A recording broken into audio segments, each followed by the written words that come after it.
Seperti yang Anda tahu, batuk adalah sebuah gambaran pertahanan bagi tubuh saat mengenali adanya benda asing yang masuk ke dalam tubuh melalui saluran pernafasan.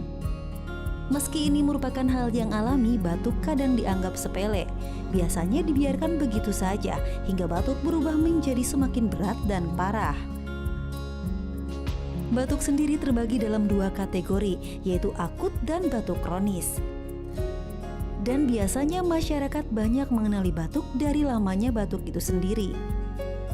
Jenis batuk yang biasa dikenal masyarakat adalah batuk kering, batuk berdahak, dan batuk kerjan atau batuk 100 hari, yaitu bila batuk terus dialami selama lebih dari 3 bulan atau lebih.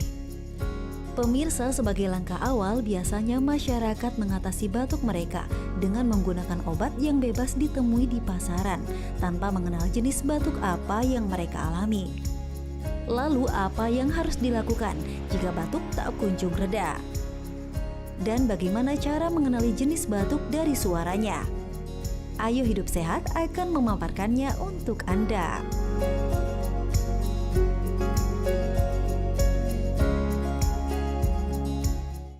Nah, kita mau bahas mengenai batuk. Batuk itu macam-macam. Kadang-kadang kalau ada orang masuk terus kita itu maksudnya biar dia sadar. Itu maksudnya apa tuh? Ya, itu kode maksudnya supaya orang sadar gitu kadang-kadang. Nah, tapi dari batuknya orang tuh bisa sebenarnya mengenali sebenarnya orang ini penyebab batuknya apa. Cukup dari suara batuknya saja ya, Mak.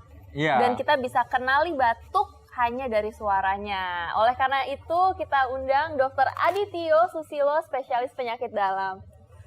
Halo, selamat siang, Dok. Nah, Dokter Adityo ini konsultan penyakit dalam dan konsultan penyakit tropis dan infeksi juga. Iya. Tentu sering menghadapi kasus teman orang batuk ya. Tentu misalnya orang batuk nih. Nah, itu kan rasanya agak kesel tuh berarti. Nah, jadi kalau kita pulang ke rumah, orang udah mulai gitu. Nah, itu hati-hati. Itu maksudnya apa tuh? Apalagi kalau dosen yang begitu. Itu maknanya ambigu ya. Maknanya lain jadinya ya, betul. Coba kita lihat mitos dan fakta berikut ini ya. Coba, setiap batuk bisa dikenali nih penyebabnya dari suaranya. Mitos atau fakta? Untuk yang ini mitos. Mitos. Mitos. Karena sebetulnya batuk itu bukan penyakit. Iya. Tapi batuk itu adalah Gejala, kondisi, ada gejala. Gejala oleh karena sesuatu hal.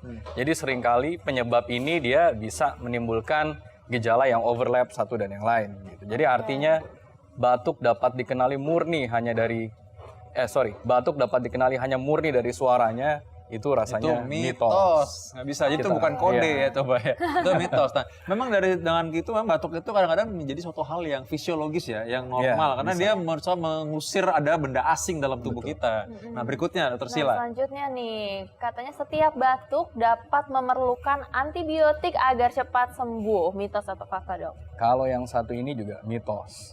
Karena Mitos.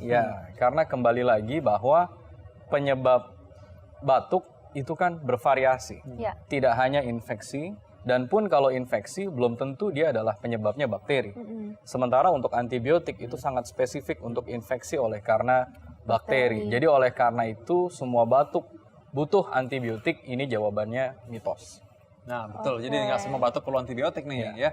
Nah, tapi berikutnya nih, ada batuk yang disebabkan karena infeksi atau semuanya disebabkan oleh karena infeksi. Ini mitos atau fakta? Nah, ini menyambung pertanyaan Tadi sebelumnya. makanya. Jadi jawabannya ya tentu mitos. Mitos, ya. Karena sebagai contoh, kalau seseorang yang terkena debu, masuk ke ruangan berdebu, terus kemudian alerginya muncul, atau mungkin pas asmanya kumat, dia juga akan batuk. Jadi artinya batuk itu jelas tidak hanya milik infeksi. Jadi untuk yang satu ini jawabannya jelas adalah mitos. Mitos, jelas bahwa ini. dia bisa karena penyebab yang lain.